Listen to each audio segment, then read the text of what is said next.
चल रही थी कि अपन जो चरण होता है ना, चरण छूते हैं उससे पॉजिटिव एनर्जी मिलती है। और चरण ऊंचे इसलिए हो जाते हैं क्योंकि साधना तो पूरे शरीर से होती है, लेकिन रामचंद्र जी ने लक्ष्मण जी से कहा कि रावण का मरण हो रहा है, मरण होने वाला है, तुम जाकर उससे कुछ ले लो। बहुत वो विद्वान था। देखो, बैर अलग होता है। कहते हैं कि बैर मरण के बाद बैर नहीं होता। अपन कोई पड़ोसी है, अपने रिश्तेदार हैं, कभी कोई का मरण हो जाता तो अपन बैठने जाते हैं। क्यों जाते हैं? भारत में ही है, अन्य जगह नहीं है। कोई बीमार हो जाता देखने जाते हैं, सिंपैथी होती कि नहीं? तो क्या है, बैठने इसलिए जाते हैं कि भैया उसके प्रति है बड़ी संवेदना। ये मैं हमेशा बोलता हूँ कि जैसे बैठने जाओ ना तो तुम क्या करो, वैराग भावना पढ़ो। ये रोने वोने का ये अपने आता है, दुख शोक तापा क्रंदन, है ना। ये आश्रव के कारण लिखिए, तत्वार्थ पढ़ लेना आप लोग, है ना। तो अपन जैन धर्म में ऐसा नहीं है। अन्य धर्म वाले तो भैया खूब चिल्लाते हैं, रोते, वो भी समझते ना। लेकिन अब परंपरा चली तो दुख सुख प्रकट करो। हर समाज में ऐसी व्यवस्था होना चाहिए कि जैसे कोई गरीब है तो उसके लिए अपन आर्थिक रूप से मदद करो। कोई महिला है, मान लो उसके पति खत्म हो गए, तो उसको अपन ऐसी समाज व्यवस्था करें कि कुछ उसको व्यवसाय। अन्य समाज में एक समाज ऐसी है, मैं नाम तो नहीं लूँगा, कि वो समाज ऐसी है कि कोई भी एक ब्रांड दे देते, वो मदद करते हैं। और ऐसे अपने समाज में भी हम देख रहे हैं कि जब भी कोई गरीब व्यक्ति आता है तो कोई मदद करने वाला नहीं होता है, तो अपन जैसे बिहार आदि होते हैं तो अपन को ऐसे ग्रुप बनाना चाहिए कि नो दोस्त नो प्रॉफिट तो नहीं हो पाएगा। उनको जो सीमित एक राशि है ना व्यवस्थित कर लो। तो जब भी बिहार होता तो उनको बुलाओ भोजन आदि की व्यवस्था आदि के लिए। तो क्या होता कि अपने समाज के लोगों को अपन मदद करेंगे ना, वो गरीब जब अमीर हो जाएगा।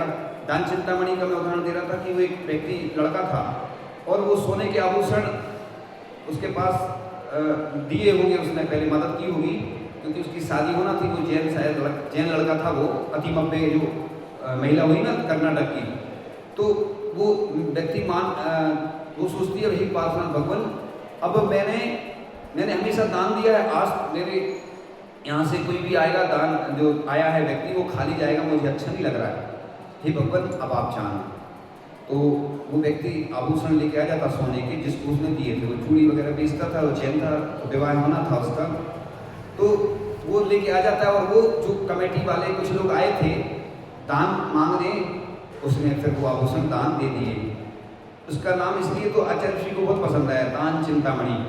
यानी उसकी सोने की प्रतिमा इसलिए बनाई गई थी कि वो ऐसी सामान्य महिला नहीं थी। वो आज भी हम देखते हैं बहुत सारी महिलाएं हैं, बहुत दान करती हैं, उनके पास क्षमता भी नहीं होती ना, तो वो कहीं ना कहीं से ऐसी व्यवस्था करके, हमने देखा ग्रंथालय जिनवाणी की हम वो करते थे व्यवस्था, तो अब उतनी व्यवस्था नहीं रहती थी क्योंकि ऐसे गाँव में कोई देता नहीं, तो वो महिलाएं वगैरह दे दी थी इकट्ठा करके। और भोपाल में तो एक भैयावृत्ति समूह बनाए, इधर की लिस्ट तो लगी है महिलाओं की कि ये काम करते हैं।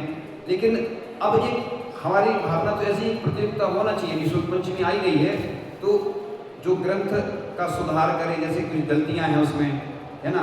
और भी ऐसे काम हैं कई, हम बताएंगे अभी, क्योंकि थोड़ा सा अभी हमने सोच तो लिया था लेकिन वो ध्यान में नहीं आ रहा, क्योंकि ये प्रतियोगिताएं तो पूरे भारत में होती चली आ रही हैं। तो लोग पढ़ते हैं, तत्वार्थ पे हो रही, पूरे ग्रंथों पे हो रही, जो कर रहे हैं वो अलग कर रहे हैं, लेकिन सुधार कौन करेगा? जो गलतियां हैं, जैसे नमो आयरियाणम बोला ना, तो ये नमो आयरियाणम भी है और ई भी है, लेकिन महाराज जी का ना ये दिगंबर मतलब परंपरा में यही है। तो अभी हमने सुधार तो किया है, अब अपन प्रयास करेंगे जहाँ जहाँ है तो सुधार कर लेंगे, पढ़ने में लोगों को सुविधा रहेगी, उच्चारण करने में। तो क्या होता है कि ये चीज़ें अब वहीं से कर लो, दर्शन सुनो, आगे आके कोई जरूरी नहीं होता ना। दर्शन दूर से ही होते हैं, भगवान के पास थोड़ी जाके छूते हैं, दिखाना थोड़ी है लोगों को, है ना। क्या होता है, लोगों का मन प्राप्ति कर व्यवस्था। तो अपन चर्चा कर रहे थे कि हमने कल भी बताया था ना, विषय वही रहेगा, टॉपिक वही रहता है, कभी कभी थोड़ा बहुत फेरबदल हो जाता है, इसलिए बताना जरूरी है। आज जो स्थितियाँ बन रही हैं कि साधु के साथ तो पैदल नहीं चलते, तो आज मैं वही बता रहा हूँ, क्योंकि एपिसोड रहते ना, एक एक टॉपिक रहते ना, एक एक टॉपिक में चर्चा करेंगे तो अच्छे से लोगों को सुनने में आता है, समझ में आता है। बीच में जो हम उदाहरण देते हैं या जो दृष्टांत देते हैं वो भी जरूरी है। आचार्य जी भी कहते थे दृष्टांत उदाहरण देने से वो विषय समझ में आ जाता है। आचार्य जी आज नहीं हमारे बीच में चले गए, लेकिन आज उनके दृष्टांत हमारे हृदय में जीवित, हमें याद रहता है, उनने हमें क्या क्या बोला था, क्या कहा था, याद आ जाता है ना। तो आचार्य श्री की कृपा से ही मैं इस योग्य बना हूँ। मैं अल्प बुद्धि था और अभी भी हूँ, मुझे कुछ नहीं आता है। सही में जो भी है मेरे गुरु जी का है, जिनवाणी का है, देव साधु। मैं पहले थर्मामीटर देखना तक नहीं जानता था। एक बार जब घर में छोटा था तो थर्मामीटर ऐसे देख रहा था, हिला रहा था, वो टेम्परेचर उतारने गिर गया, वो पारा गिर गया, वो पारा बिखर गया। मैं तो जानता नहीं था पारा कैसा रहता, तो वो इधर से उधर भाग रहा था, पारा में समेट रहा था। तो घर में फिर डांट भी पड़ती ना, कई बार फूट जाता है। ऐसे संग में भी मैंने एक्यूप्रेशर ब्रह्मचारी अवस्था में सीखा और थर्मामीटर देखना सीखा।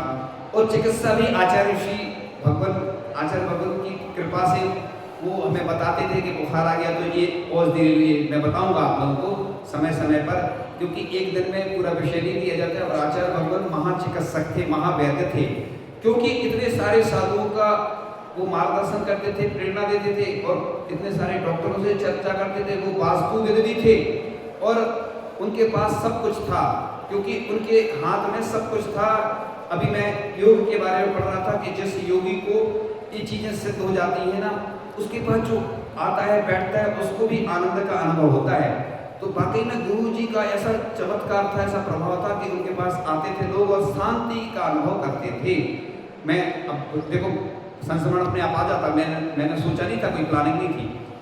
वहाँ पर नैनागिर की बात थी, आचार्य श्री गुफा नहीं, सॉरी क्या बोलते हैं, वो नदी के पास जो रहता ना, पत्थर रहता नदी के पास। तो एक पत्थर था, उस पत्थर में ऐसी छाया टाइप की भी थी। दो पत्थर है, एक नीचे का और एक छाया ऐसा जैसा।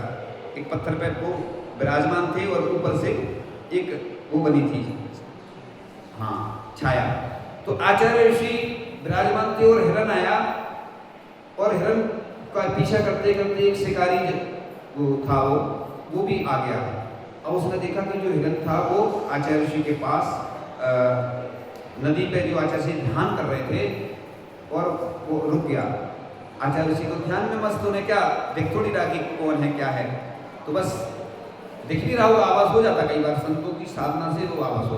तो बस अब वो हिरण जैसे ही वो आ गया आचार्य ऋषि के पास, और वो डाकू था, जो वो डाकू नैनागिर में बहुत सारे ऐसे डाकू थे, तो वो आया और रुक गया। वो भी देख के कि ये तो इतने महान संत बैठे ध्यान कर रहे हैं और हम इसको मारने का सोच रहे हैं। वो उनकी शरण में खड़ा हो गया वो हिरण।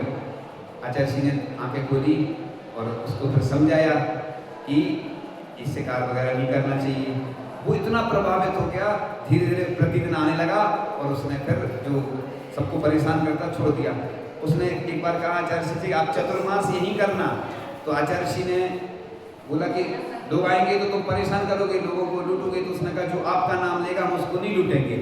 एक बार एक गाड़ी आती थी ना, जैसे लोगों के वाहन आते थे बाहर से, क्षेत्र पे ही चतुर्मास करते थे आचार्य जी। तो वो बोलते थे कहाँ जा रहा है, मैंने कहा आचार्य श्री परम पूज्य आचार्य श्री विद्यासागर जी महाराज के दर्शन करने जा रहे। तो फिर डाकू उनको लूटते नहीं थे, परेशान नहीं करते थे। सोचो आप, तो ये प्रभाव पड़ता था उस साधु का कि उसने शिकार भी छोड़ दिया। अभी लोग बोलते हैं ना, आचार्य जी जब नाव पे बैठे, मजबूरी में बैठे थे, और हम तो कहते हैं कि देखो उस जो क्या बोलते हैं, जो ठेका लेता था 14 करोड़ का ठेका उसने छोड़ दिया।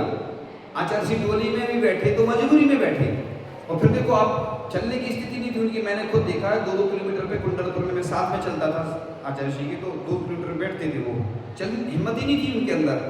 आपने देखा कई बार आंसू भी आ जाते थे जब कुंडलपुर में पूज्य ज्ञान सागर जी महाराज का स्मरण कर रहे थे, कुछ प्रसंग सुना रहे थे, तो उनके आंसू आ गए थे कई बार।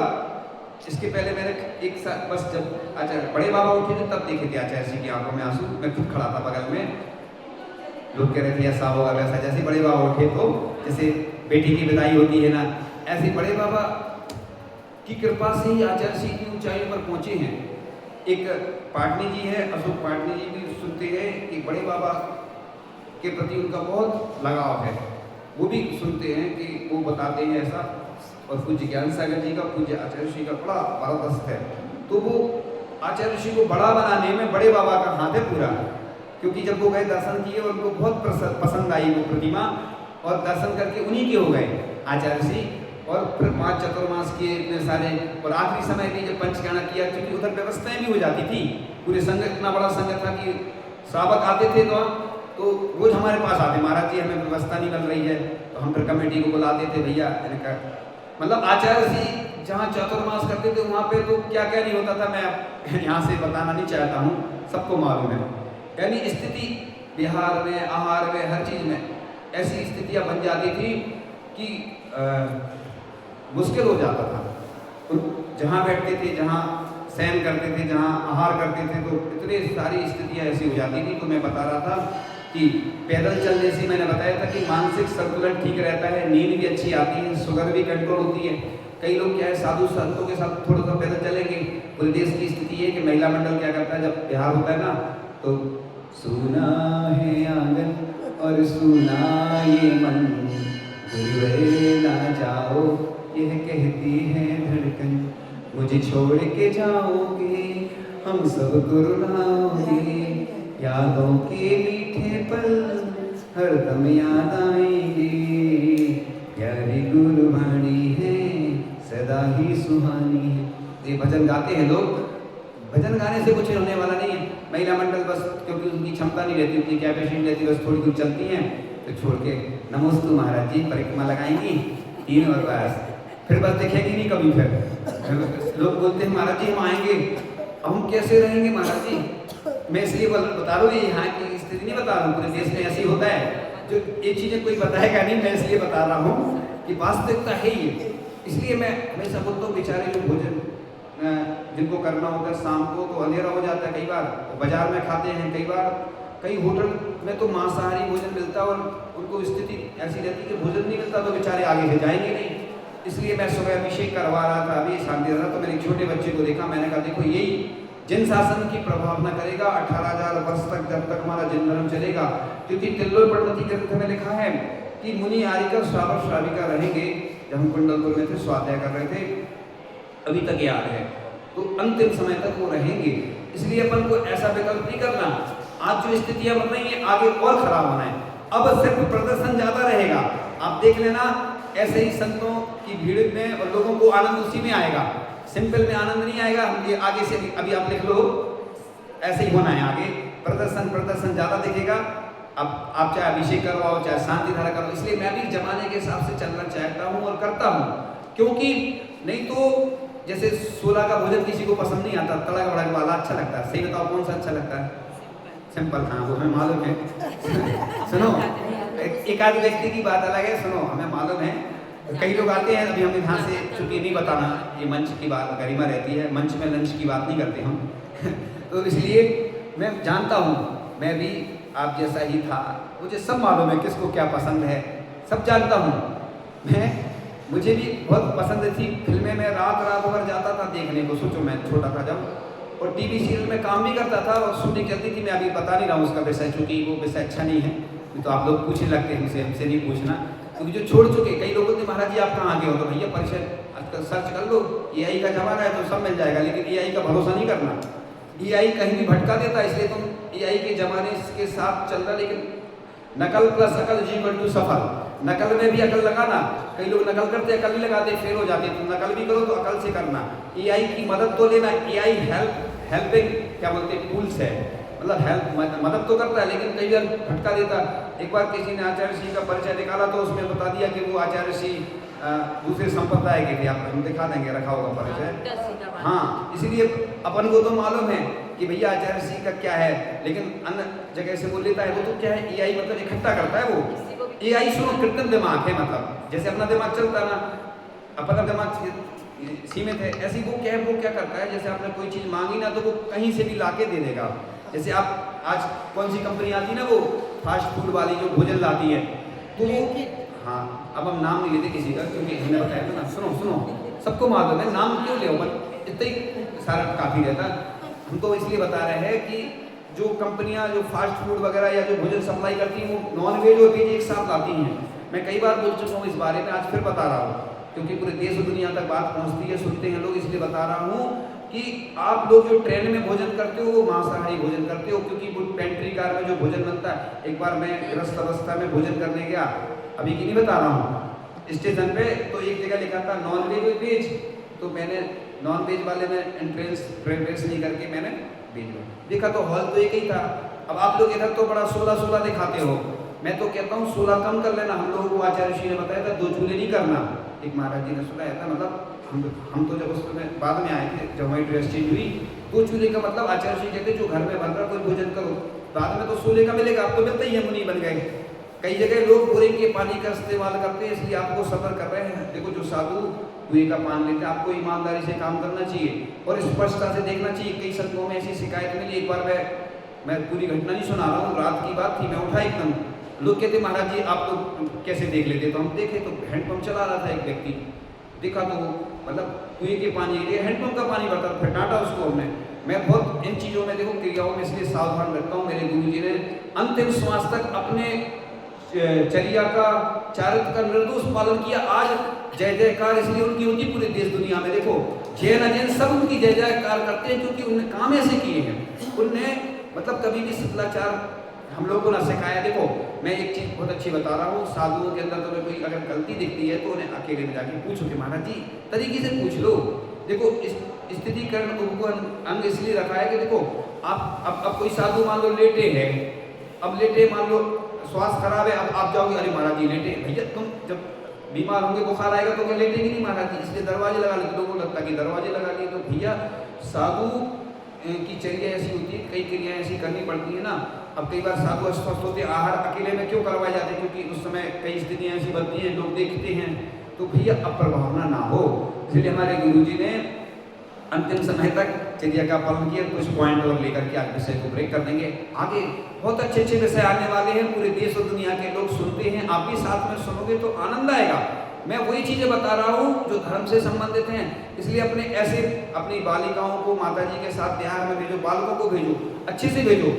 हम तो कहते हैं वो माँ नहीं है, वो दुश्मन है बच्चों की, जो धर्म में नहीं लगाती है। और अगर जो हमने माँ के बारे में तो सुनाई था आपको पूरी कहानी, तो माँ वो अच्छी मानी जाती है जो माता पिता अपने भाई बहन या जो अपने घर के हितैषी जो है वो धर्म में लगाए तो वो अच्छा है। ऐसे व्यक्ति कि तुम तो कमा लो, इसलिए जो आज घटनाएं घट रही है इसलिए घट रही है कि तुमने संस्कार नहीं दिए, बच्चों को अपने ATM बना दिया कि तुम तो बच्चा है, बस हमें पैसे कमा के दो, कैसे भी दो, बस चाहे चोरी करो चाहे झूठ बोलो, ये गलत है।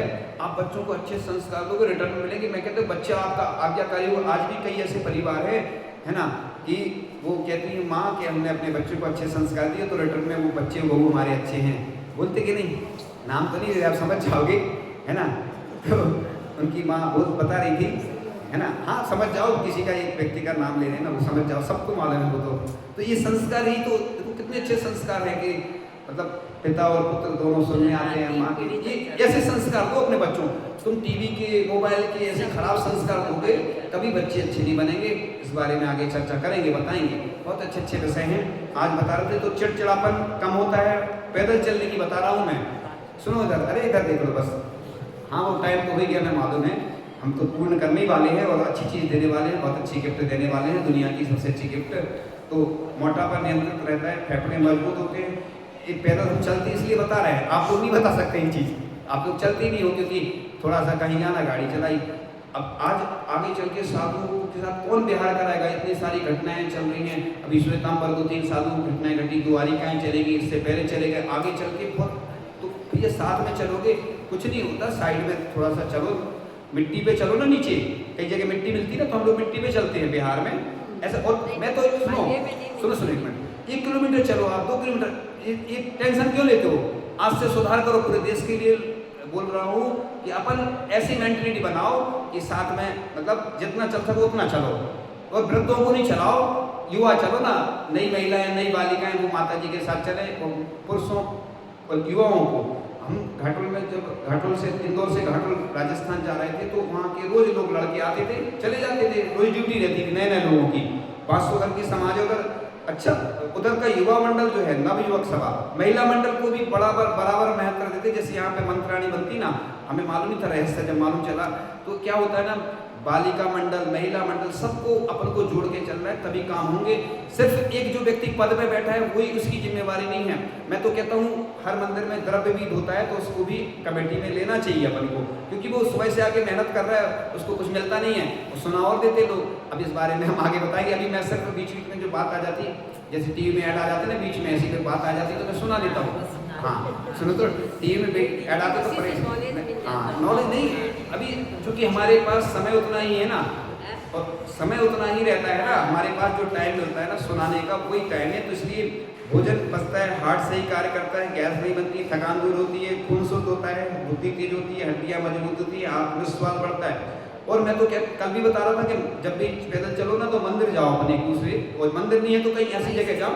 हाँ, मैं तो कहता हूँ पूरे देश भर में ऐसे जंगल के स्थान बनाना चाहिए अपन को, है ना। सरकार से भी मदद लो और अपने मंदिर की एक ऐसी जगह लो जहाँ पे योग प्राणायाम करें लोग, और जब योग प्राणायाम नहीं करें तो वहाँ अच्छे से वृक्ष लगे रहे, सुंदर सा बगीचा बने, उसको साधु वाटिका का नाम दो, जिससे जंगल की साधु की हर जगह दिक्कत जाती है, चर्या का पालन नहीं होता, दिल्ली साइड में तो इसलिए ऐसे जाते नहीं थे। तो आज साधुओं की भी स्थितियाँ जो घटनाएं घट रही हैं, आरिकाओं को सुरक्षित स्थान नहीं मिलते जंगल के लिए, हर बार व्यक्ति आता है बस मुंह, क्योंकि आपको कोई समस्या थोड़ी है, साधु की समस्या है, लेकिन मैं तन मन धन से पूरा प्रयास करता हूँ, इसलिए आत्मविश्वास बढ़ता है, बल बढ़ता है, त्वचा रोग नहीं होते हैं, बात पित्त कफ नियंत्रण रहते हैं। ये कहीं से मैं प्राप्त हुआ था तो मैं बता दिया है ना।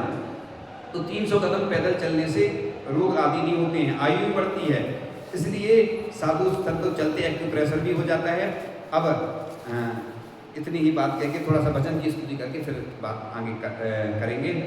कैसे अदा करेंगे उपकार हम तुम्हारे, हम तो बने सितारे गुरु आपके सहारे, तन को रचा संहारा माता पिता ने मेरे, जीवन संहारा तुमने भर ज्ञान और हमारे, तुम देवता से बढ़कर मेरे लिए हो ईश्वर, पथ के प्रदीप मेरे गुरुदेव जी हमारे। कैसे अदा करेंगे उपकार हम तुम्हारे, हम तो बने सितारे गुरु आपके सहारे, तुमसे मिला है सब कुछ तुमको क्या भेंट दूं मैं। एक बीच में बात इसलिए बता रहा हूँ कि शास्त्र अर्पण बोलते हैं, भेंट कभी नहीं बोलना, आचार्य से मेरे साथ टोकते थे।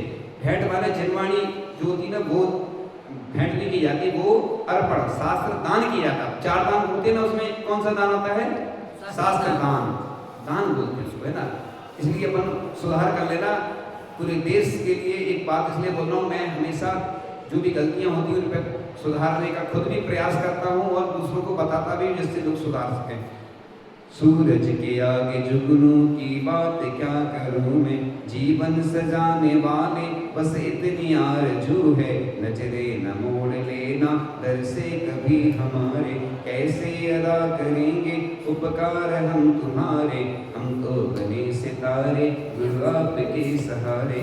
हाँ, अब मैंने एक प्रेरणा दी है, एक शुक्ल पंचमी पर एक प्रतियोगिता हो रही है, ये फॉर्म पूरे देश भर में पहुंच चुका है। तो इसमें ऐसे जो जनवाणी की सेवा करते हैं उनके नाम भेजे, जो दिए गए संपर्क सूत्र हैं उन पर, जिससे कि जो जनवाणी की सेवा करते हैं उनको सम्मानित किया जा सके। वास्तविकता में उनके बारे में पूरी जानकारी डिटेल भेजें। होता क्या है कि जो वास्तव में जनवाणी की सेवा करते हैं, जो पाठशाला पढ़ाते हैं, ऐसे लोगों कई बार कई लोकल में स्थानीय स्तर पर कुछ नहीं हो पाता है, तो अपन आगे अभी से लोगों को नाम भेजें। स्वच्छ पंचमी का बहुत अच्छा अवसर है, इसके बारे में पहले पूर्व में बता चुका हूँ, अभी बार बार नहीं बताऊँगा। तो जनवाणी ये प्रतियोगिता है, इसकी हम डिटेल्स अभी बता दे रहे हैं।